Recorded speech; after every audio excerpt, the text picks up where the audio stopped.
Hey guys, my name is Nikki Renfro. I'm a recently retired state trooper, and I decided to start a podcast, Safe Nation Podcast. We're covering safety, security, and law enforcement. Hey everybody, and welcome to this episode of Safe Nation Podcast.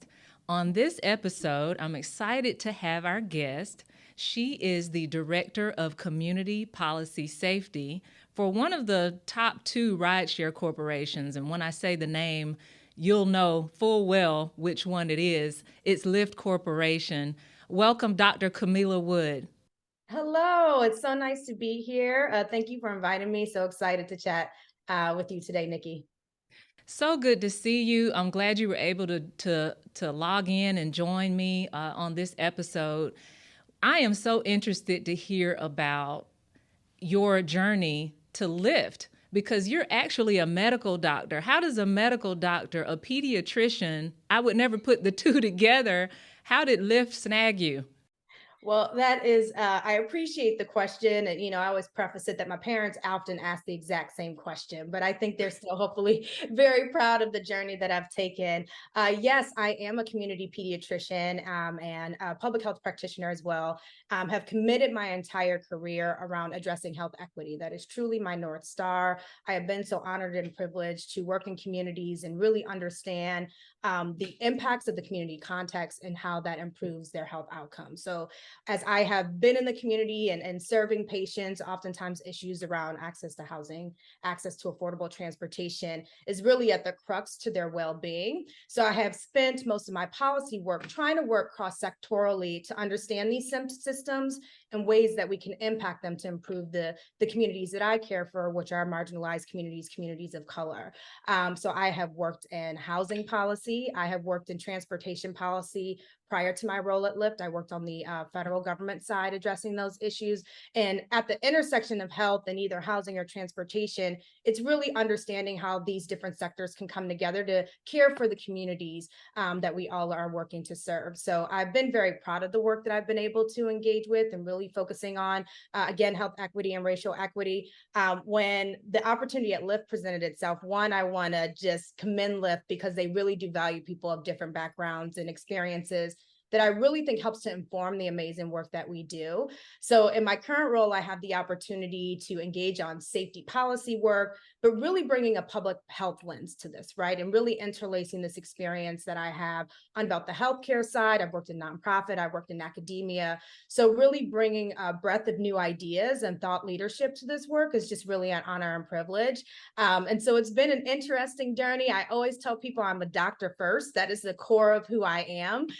But obviously being able to engage in these other spaces just gives me an opportunity to share these perspectives, but also learn new perspectives, right? We often work in silos trying to do the work for community. And for me, I've been committed to how do we break down these silos? And it's not just through conversations.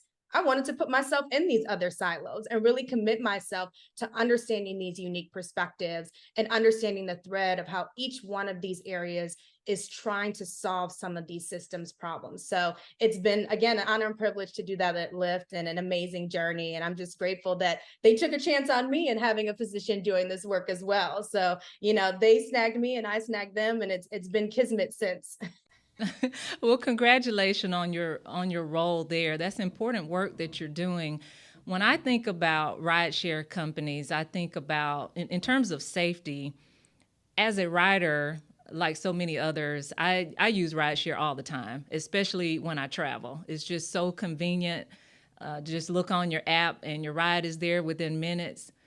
But I could probably say maybe out of, I don't know, maybe the last 8 or 9 years or so, there have been probably 2 occasions that I've ridden with the rideshare company, not necessarily Lyft, but I've ridden with the rideshare company where I was like, who is this driver? Like, the driver was kind of suspect, and it left me in a position to where I was a little uncomfortable on 2 occasions. And I did do my due diligence. I contacted the company and I let them know about what I was comfortable about concerning that driver. Do those concerns fall under does that sort of thing come across your desk? Is that what you do for Lyft? Sure, that is a really good question. So, to zero in more of what my role is, so I sit on the public policy team, and to kind of your example, really interface with all safety issues across the company. I work very closely with the business who kind of does all the product development on our safety features and all of the customer support. And I help to inform them on safety policy issues that are happening on both the federal, state, or local level, informing them what are the conversation, what are the experiences that policymakers are sharing with us, and that helps to inform the business on our priorities, policies, and our product development.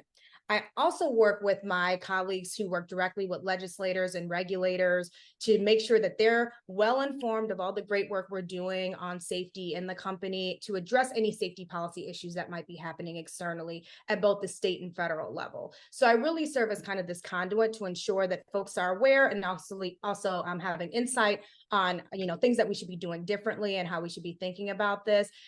Obviously, from what you're experiencing, and you're talking about your experience with drivers, I work closely with the business who does our customer support work. And, that feedback on your experience is something that we take very seriously. As you didn't mention if it was Lyft or not, but just for your listeners, anytime after a ride, riders are able to give feedback on their ride experience. That's through a star rating, or even through you can write out exactly what you experience. And our team takes that feedback very, very seriously. And they're constantly looking at that to iterate on our policies, procedures, and product features. So we're aware of what the user experience is. To get even more specific, if you've had an experience that you didn't feel comfortable with, if you rate that driver 3 stars or lower, we will not match you again. You will not be a part of being matched with that particular driver again in the future. If you get 4 stars or lower, we absolutely ask you to give us additional feedback. And what I was saying earlier, we use that feedback to inform what's happening, what the experiences are, and what actions, if at all, do we need to be taking on our side.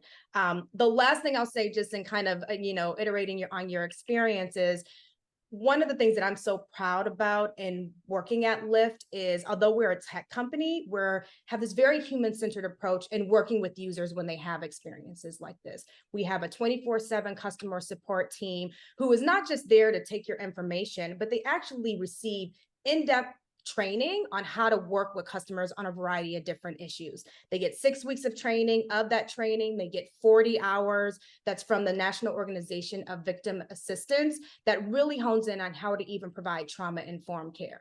So as a physician, where trauma-informed care is like a huge part of the work that we're doing, especially in pediatrics, all of this work is very important in how we support users. So to answer your question in a long-winded way, yes, that does come across my purview in working with the business, but wanted to just kind of respond to when folks have this experience, how we respond, how we have this team, how we take that feedback seriously, and how that human-centered approach in being in a tech company is one of our biggest differentiators, and something we're very proud of, that I think makes all the work that we do so important. So again, let's look at it from a rider standpoint. During the ride, if something is going wrong, it could be anything. If I feel unsafe, if I'm having an issue while the ride is actually happening, what does Lyft have in place for me to be able to communicate that I'm in some sort of distress, that there is an issue? Is there a way to do it? You mentioned tech just a second ago. So how does Lyft help me with that? Yes, Lyft has created several features in our safety suite that's available on the app for users. I will comment, definitely will speak to this from a rider perspective, but this is available to both riders and drivers, understanding that experiences can happen across our user population. One of the features that we have that we've actually innovated was first in Rideshare to create was emergency help with ADT. At a tap of a button in the app, if you ever feel uncomfortable or feel like you're in an unsafe situation, you can be connected to an ADT specialist. I want to emphasize that people's experiences are not always, a severe safety incident, but to your point, sometimes you just feel uncomfortable, and you can be connected to this individual discreetly with the tap of a button and being able to share your experience, and they can walk you through and support you through that experience.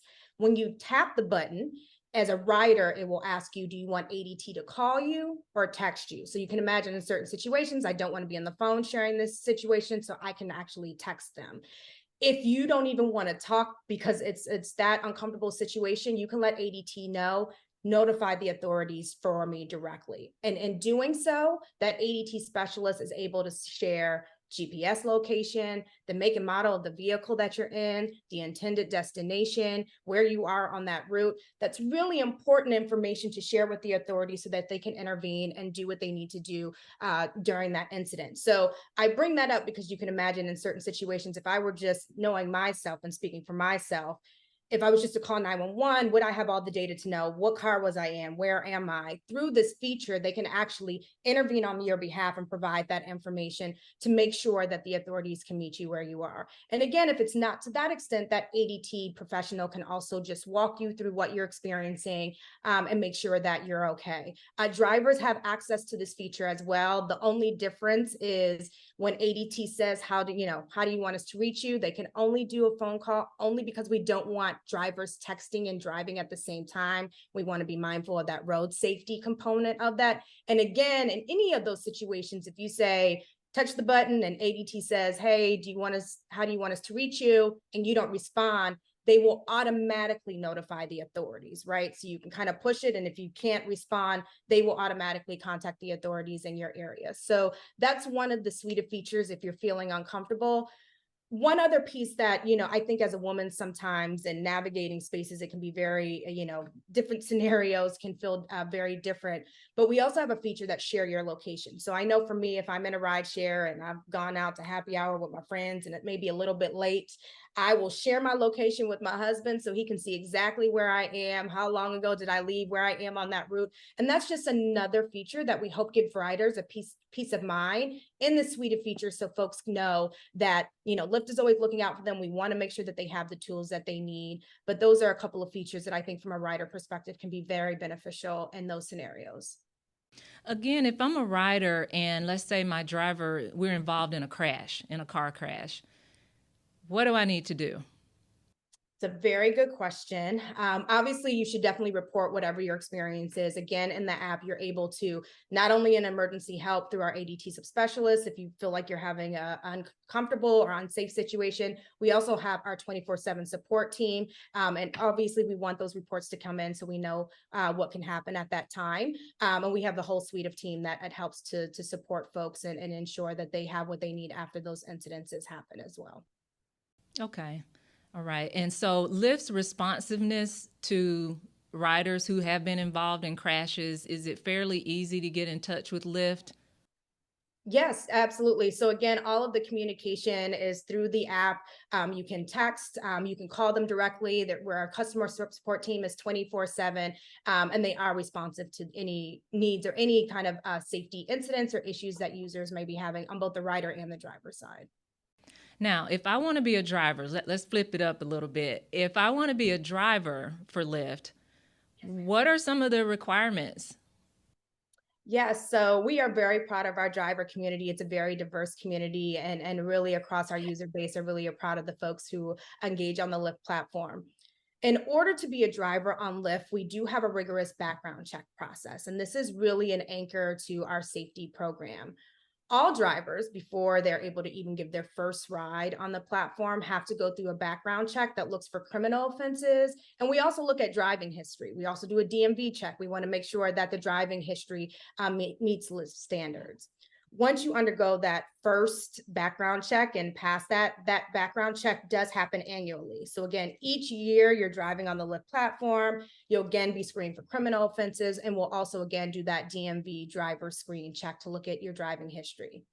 In between those annual checkpoints, we also have something called continuous monitoring. So we're constantly getting data in. If there's been any changes to any criminal history or again, any changes to the driving record, we get information immediately and we're able to take action to remove any unsafe drivers from the platform. So this comprehensive background check process is really important to ensure that we are enhancing the safety of the platform, and very proud again of our driver community that we're able to work with at Lyft. Excellent. Okay, let me ask you this. When it comes to working with law enforcement, sometimes there are incidents that happen and law enforcement investigators may need to involve Lyft to get questions regarding the investigation that they're working on. How do they go about contacting you? Yeah, it's a really good question. I have to say our work with law enforcement is incredibly important to the work that we do. I really appreciate all the work that's happening on the front line. With the pandemic, we know we've seen an increase in violence and crime across cities across America, and that's impacted rideshare in a variety of different ways. But our work with law enforcement is very, very important. For your specific question around incidents, so we have a dedicated team at Lyft called the Law Enforcement Response Team that is available 24/7 to receive any valid law enforcement requests for data around incidents that might have happened on the platform. So this is a team that is available if there's any sort of safety incident and law enforcement needs information. They are able to submit a subpoena or whatever the legal process is necessary for that particular data to provide for us to provide that to them. We have information that's available on our website that walks law enforcement through how to submit that information, and it's been a really critical part of our safety program to make sure that law enforcement has access to that. To go a little bit deeper than in addition to the incident data response to law enforcement, one of the things that we're also very proud of is how we work with law enforcement more broadly. So in 2019, we formed our Safety Advisory Council, which is a group of subject matter experts, including law enforcement experts and survivor advocates, to really help to inform our policies, give us feedback. We know we have an amazing team, but we don't have all the answers. And we know a lot of folks on the front lines can provide insights to us that really just enhance the work that we're doing. So we do have several law enforcement organizations that we work with in that regard, including NOBLE, the National Organization of Black Law Enforcement Executives, the National Association of Women Law Enforcement Executives, the National Sheriff's Association are our law enforcement partners that sit on our Safety Advisory Council, as well as survivor advocacy groups. And our law enforcement partners in particular provide us such insight on the work that we're doing, how we're addressing them, and we're so indebted to them and on our ability to be able to work with them, and so appreciate their willingness to do so. The last thing I'll say is, within the last year, we've also gone deeper with working with local law enforcement departments, particularly around if there's been an increase of specific sort of incidents on the platform. And what we've done there has been able to go in person to meet with law enforcement departments, share with them many of the information we're talking about today. What are Lyft safety priorities? How does the product work? How are we addressing specific safety issues such as carjackings that has impacted many cities across the country, and our commitment to doing so? As a part of that interaction, we also walk through that process that I was mentioning earlier on how do you get that information, that incident information, what's required, here's our team, here's how we're available to make sure that we have that open line of communication, and that law enforcement sees us as a trusted partner and really trying to tackle this. So we've been able to work with Chicago, Washington, D.C., and Minneapolis, many cities that have been hardest hit, specifically around carjackings that we've seen in an uptick as a part of the pandemic, and been really proud of being able to work with them in this regard. So our law enforcement work is really critical and something that we've definitely committed space to continuing to work on. Great. In 2014, I think it was 2014 when Lyft entered the Atlanta metro market, I believe. I want to say somewhere around there, 13, 14 maybe. And right. But I say that because I was working in the area during that time, and we wondered why. In law enforcement, we were like, man, in an effort to get impaired drivers off of the streets, we were like, okay, either they're getting a lot smarter at how to drink and drive, or what is going on? Something's happening. And I saw a report that made it crystal clear to me, and it was a report that Lyft did, and it explained what happened between 2014 and 2017. It referenced several different cities, but Metro Atlanta was one of them. And it showed this graph where Lyft was introduced into certain cities, we saw the number of impaired driving arrests decline. And so that really correlated, and it really sort of meant that because now we had another alternative to be able to drive and drive safely now by using a rideshare service, that if you're out enjoying those cocktails, that you have another way to get around without jeopardizing and losing your license and without losing your reputation and spending a night in jail. And so it was nice to see that chart because it answered a lot of questions that I had at the time, when we have dedicated men and women in law enforcement who make it their mission to go out and keep our roads safe by getting impaired drivers off of the road. So I would say, from that study that I saw, that's commendable work. That's one way that Lyft is helping, and other rideshare companies are helping to keep the roads a whole lot safer. Your background in community safety, I'm sure you can speak to the importance of being sober and driving.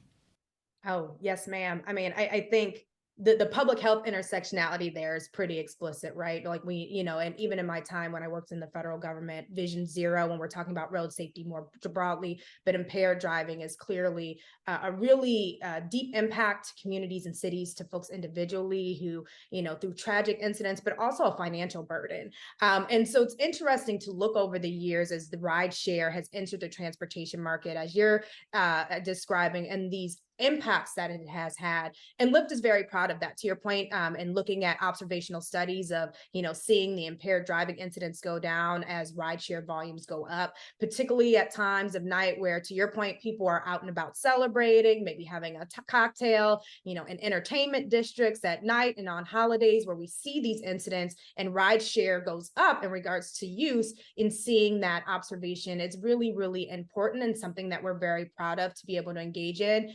We're really focused on accelerating that work by having partnerships across the country that really support local communities, and being able to, whether or not that's through social media campaigns and reminding people, hey, take a Lyft instead of getting behind the wheel, and providing grants and ride codes to organizations to say, hey, use this ride code at a discount so you can get to and from that Christmas party, is really, really important. So it's one thing to see the data, it's another thing to then act on the data. And so we're just very proud of being able to invest in those partnerships with different organizations and different entities to, again, make sure there's awareness, because that's part one, which I'm grateful for this podcast and bringing that up, but two, being able to actionize that. And we're proud to be able to continue to do that work. So that road safety piece is so important. Yes, drive sober. If you have to ask the question, if you are you sober, then you probably should get in a rideshare, right? And planning ahead, and understanding that you have access to Lyft in particular can really make a difference, and really being able to have a good time and enjoy your holiday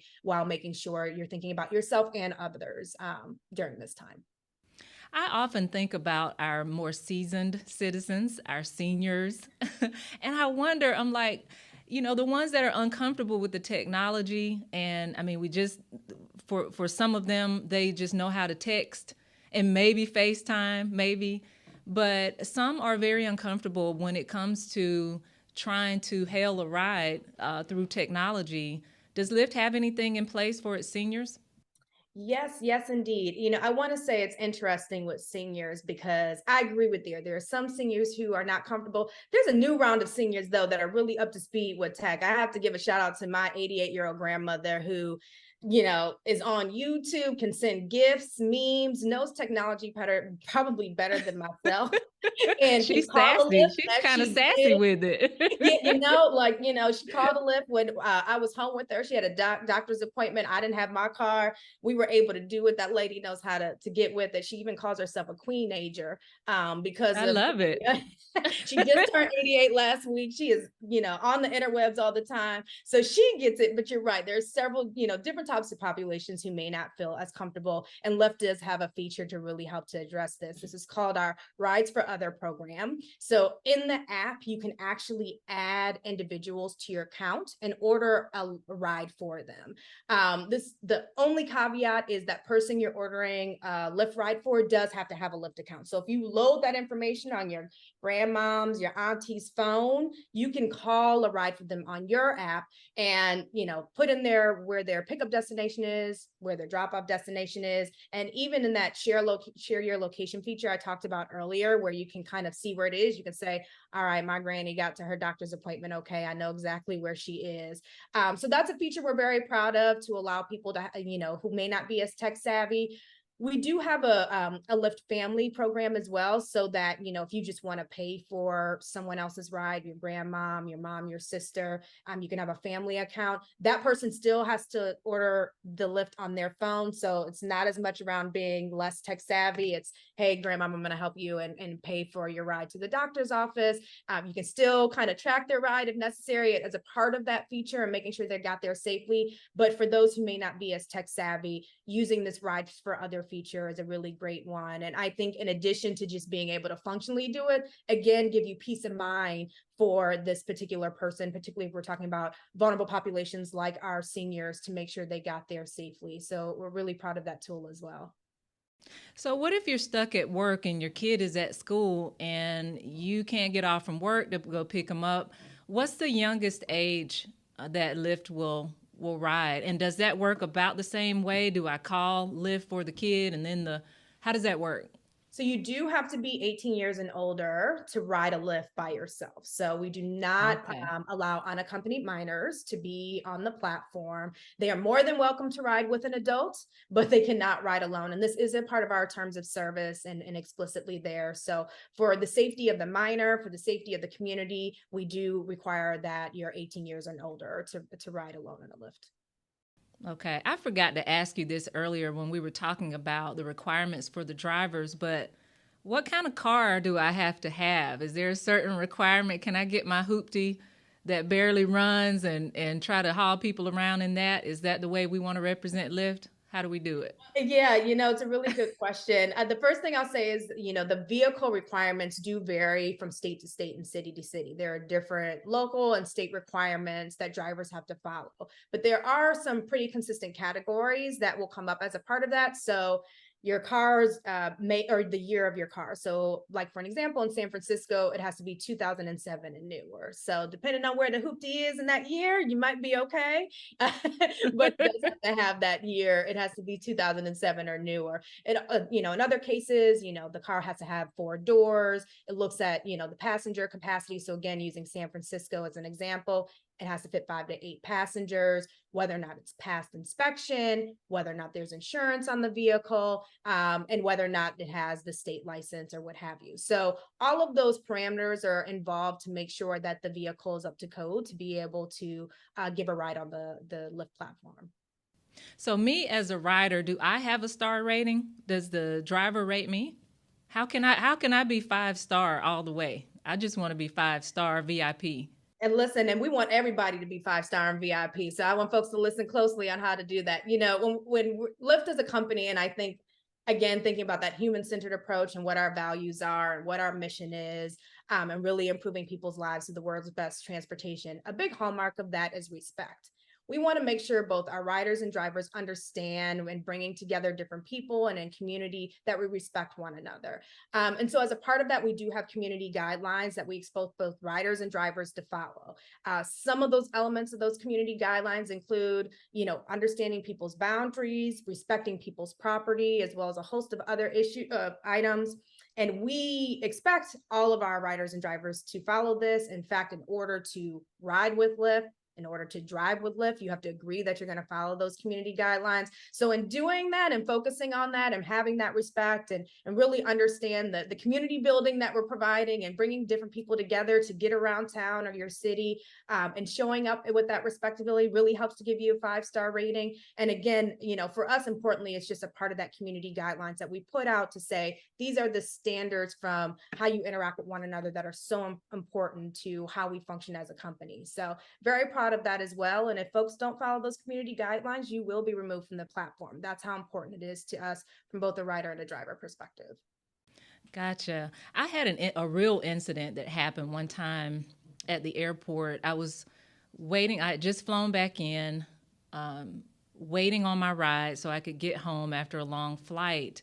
And as I was waiting there, along with all of the other people waiting on their ride, there's this guy who comes up and he only approaches women, which is interesting, number one. And he's trying to get us to take a ride with him.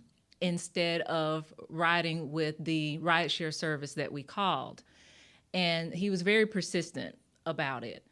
And I noticed he was wearing credentials, and it was some sort of outdated credentialing that had one of the rideshare company names on it.